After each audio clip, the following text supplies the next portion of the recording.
Congress leader Priyanka Gandhi took to X to condole the loss of lives in the incident.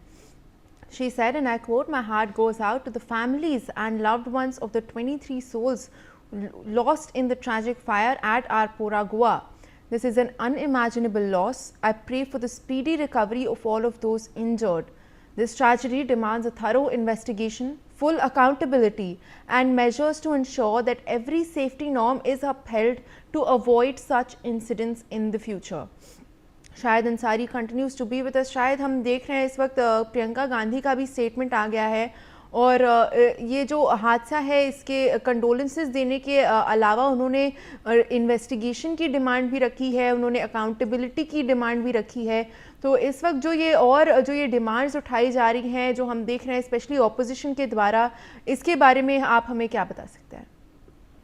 देखिए, सबसे अहम बात यह है कि 25 लोगों की जो मौत हुई है इनमें से 3 महिलाएं भी हैं। ठीक है, एक तो ये चीज है। दूसरी अहम बात यह है कि इतने लोगों की एक झटके में मौत हो जाती है, इतने पर्यटकों की मौत हो जाती है, लोकल्स जो उसमें रेस्टोरेंट के बेसमेंट में काम कर रहे थे उनकी मौत हो जाती है।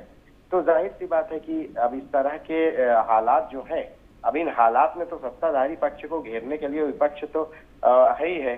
और इसके पहले भी ये इन लोगों ने जो है जो मांग की है, देखिए आपकी अभी कांग्रेस ने मांग किया है कि वहाँ के जो चीफ मिनिस्टर है वो इस्तीफा दें। तो इस तरह से अब भाई जाहिर सी बात है कि जो ये हालात हुए हैं और जिस तरह की दिक्कतें पेश आई है और उसके साथ साथ जो जानी नुकसान हुआ है, कोई 1-2 लोगों का नहीं हुआ है, ये 25 लोगों का जानी नुकसान हुआ है।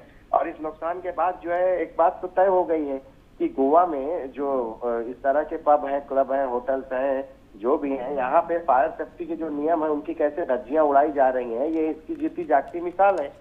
अब देखिए कि इतना सब कुछ होने के बाद भी जाहिर सी बात है कि अब लोगों में नाराजगी तो है ही है।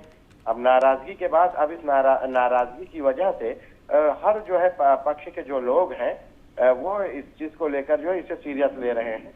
और इसके साथ साथ जो है लोग ये मांग कर रहे हैं कि सख्त कार्रवाई तो हो। उसके साथ साथ गोवा के चीफ मिनिस्टर जो है उनको, प्रमोद सावंत, उनको भी जो रिजाइन देना चाहिए। लेकिन बात क्या है कि बात रिजाइन देना और इस मसले का हल नहीं है। बात यह है कि भाई इस तरह के नियम और कानून की धज्जियां जो लोग उड़ा रहे हैं उन पर क्या कार्रवाई हुई है।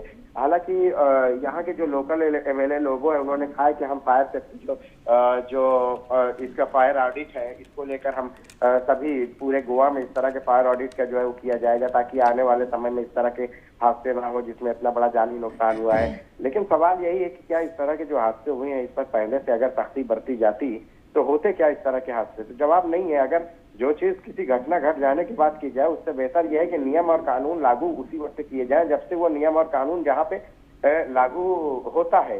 तो वो सब चीजें ना होने की वजह से ही ये सारे हादसे हुए हैं। यहाँ पे आपको बताऊं कि जो क्लब है यहाँ लकड़ी का बड़े पैमाने पर इस्तेमाल किया गया था, तो आग को जो है और मजीद बढ़ने और आग को पकड़ने में और मदद मिली है, जिसकी वजह से ये हादसा इतना बड़ा हो गया।